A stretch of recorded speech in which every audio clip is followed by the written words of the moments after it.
세계 증시는 빠르게, 우리 증시는 폭넓게 산문 증시입니다. 연합인포맥스 정윤교 기자와 함께합니다. 안녕하십니까? 안녕하십니까? 네, 간밤에서 미국 증시 상황 어땠는지 정리해 주시죠. 네, 간밤 뉴욕 증시는 경기 침체 가능성과 관세 불확실성에 또다시 하락했습니다. 예. 도널드 트럼프 미국 대통령은 캐나다산 철강과 알루미늄에 대한 관세를 50%로 올리기로 한 뒤 이를 철회할 수 있음을 시사했습니다. 여전한 관세 불확실성에 시장은 갈피를 못 잡으며 변동성을 보였습니다. 3대 지수 보겠습니다. 다우지수는 전장 대비 1.14% 급락하면서 장을 마쳤습니다. S&P 500 지수는 전장보다 0.76%, 나스닥 지수는 전거래일보다 0.18% 내리면서 거래를 끝냈습니다. 간밤 투자자들의 시선도 트럼프 대통령의 관세 정책에 쏠렸습니다.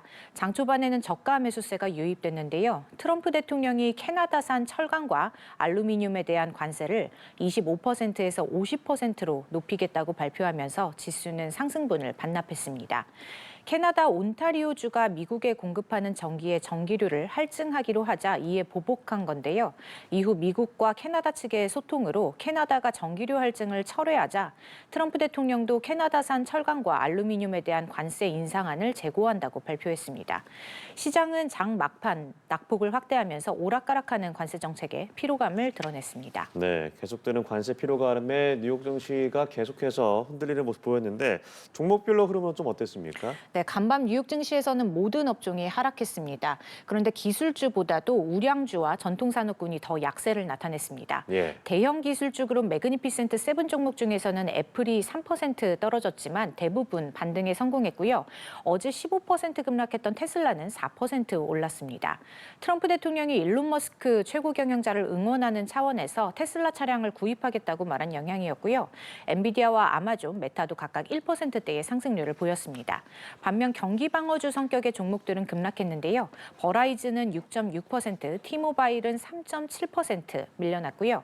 월트 디즈니는 5%, 아메리칸 익스프레스와 비자는 2% 이상 후퇴했습니다.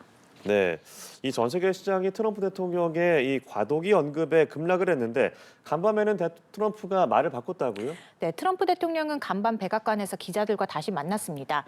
그런데 트럼프 대통령이 경기 침체의 우려에 대한 기자의 질문에 이번에는 전혀 보이지 않는다. 나는 걱정하지 않는다. 이렇게 말했습니다. 예. 지난 주말 언론 인터뷰에서 경기 침체도 각오하겠다는 뜻을 시사한 것과는 다른 입장이었습니다.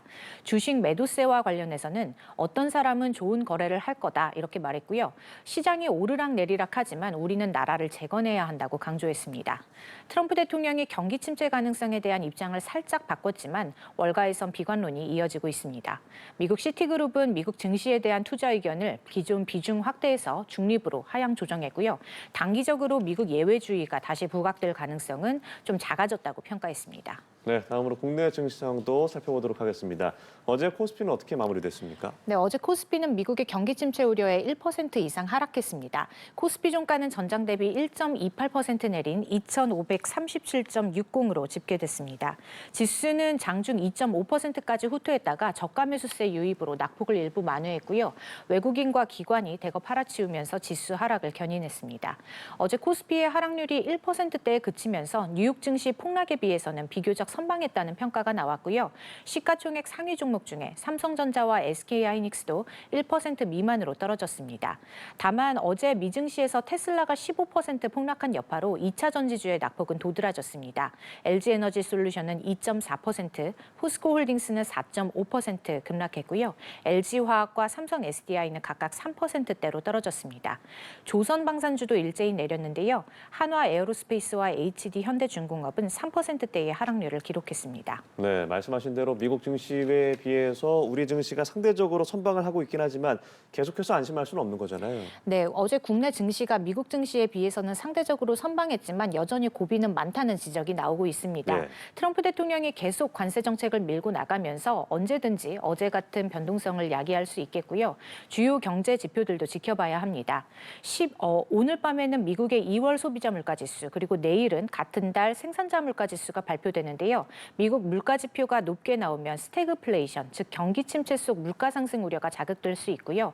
시장의 투자 심리에는 부정적인 영향을 미칠 것으로 보입니다. 미국 정치권의 예산안 협상도 변수인데요. 공화당과 민주당이 오는 14일까지 예산안 협상에 실패하면 연방정부가 마비되면서 시장 변동성이 더욱 커질 위험이 있습니다. 국내로 시선을 돌려보면 당초 이번 주 금요일로 예상됐던 헌법재판소의 대통령 탄핵 심판 선고가 다음 주로 연기될 가능성이 커졌습니다. 국내 정치 불확실성이 연장될수록 금융시장에는 악재로 작용할 것으로 보입니다. 네, 알겠습니다. 오늘 말씀 여기까지 들어보죠. 지금까지 3분 증시 연합인포맥스 정윤교 기자와 함께했습니다. 고맙습니다. 고맙습니다.